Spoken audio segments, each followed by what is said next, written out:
Bagaimana dengan pernyataan-pernyataan di dalam Alkitab yang kelihatannya seolah-olah Yesus itu hanya manusia biasa. Yesus itu bukan maha kuasa. Yesus kan pernah berkata ya bahwa Bapa lebih besar daripada aku. Seringkali orang tidak memahami Alkitab dengan baik. Hanya comot-comot Alkitab, hanya lihat kemanusiaan Yesus, tapi dia lupa di Alkitab juga bicara tentang keilahian Yesus. Nah, inilah manusia, ya, tidak mau membaca keseluruhan. Padahal di dalam Injil Yohanes di pasal 1 sudah jelas bahwa firman itu adalah Allah. Di dalam firman itu diciptakan segala sesuatu. Tiba-tiba hanya lihat pasal 17, lihat pasal 14, oh Bapa lebih besar dari aku. Oh Yesus hanya utusan. Berarti kamu yang salah baca Alkitab. Ya, karena ditulis oleh satu orang penulis, diilhamkan oleh Roh Kudus. Masa di awal dia sudah katakan firman yaitu Yesus adalah Allah.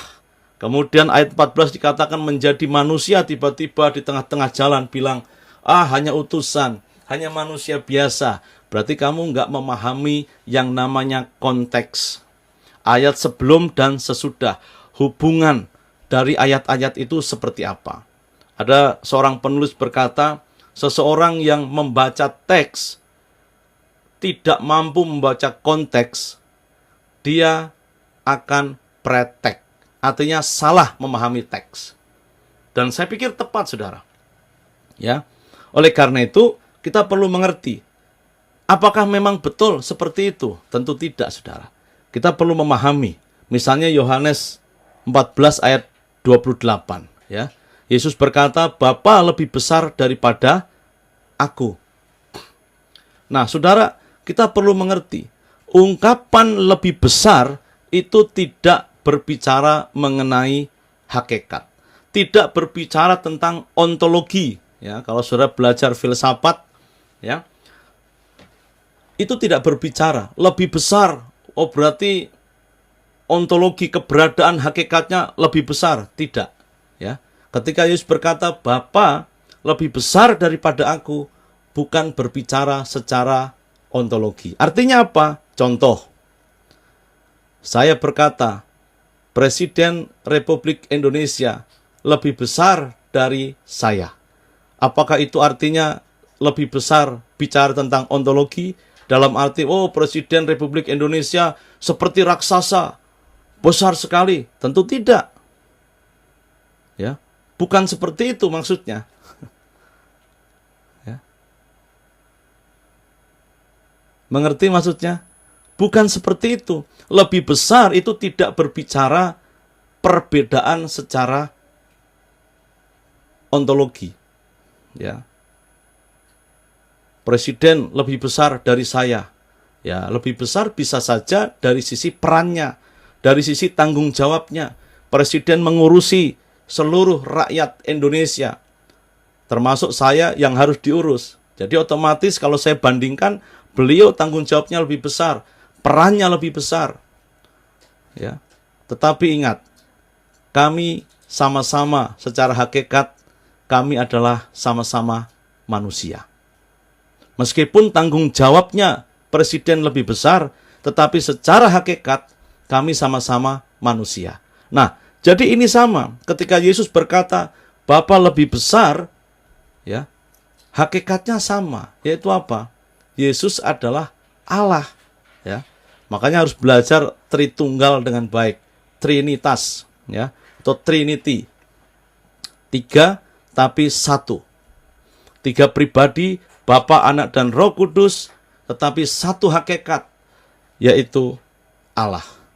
Dan Yesus sendiri juga mengajarkan itu. Kalau saudara baca dalam Matius 28 ayat 19, ketika Yesus berbicara kepada para murid, dia katakan, baptislah di dalam nama Bapa dan Anak dan Roh Kudus.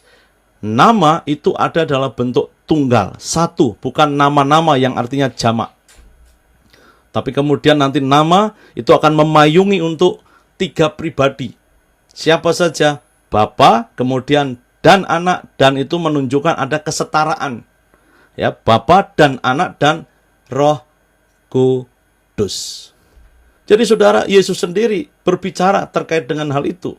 Ya, jadi kita harus kembali kepada Alkitab. Kalau kita bicara tentang data, data itu apa? Orang bisa disuguhi data yang sama, bisa salah nggak? Bisa salah. Kenapa? Karena data itu tidak akan pernah bisa dipahami kalau seseorang tidak mengerti data. Makanya ada istilah salah membaca data.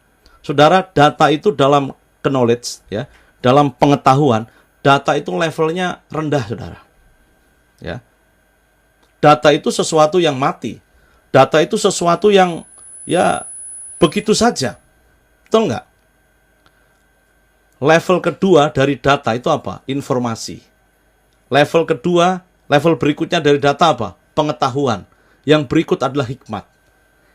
Kalau saudara berbicara tentang data, data itu harus diubah jadi informasi.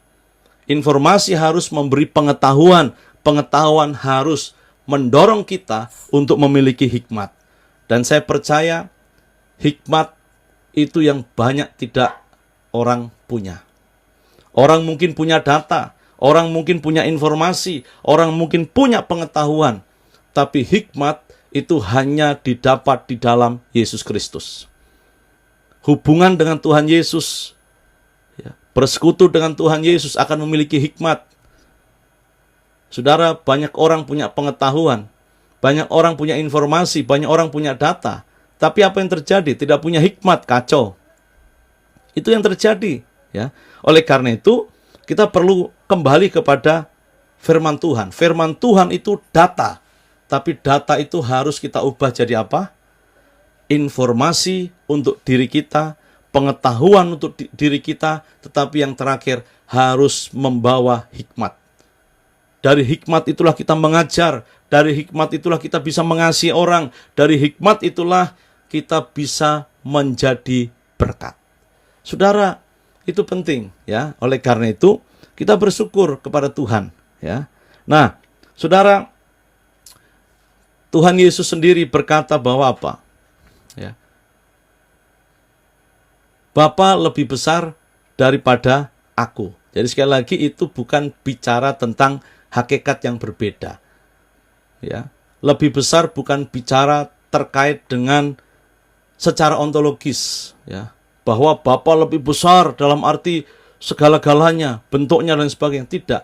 Hakikatnya tetap sama. Itu sebabnya di dalam Yohanes 10 ayat 30, Tuhan Yesus pernah berkata, "Aku dan Bapa adalah satu." Ya. Ini pernyataan dari Tuhan Yesus sendiri. Aku dan Bapa adalah satu.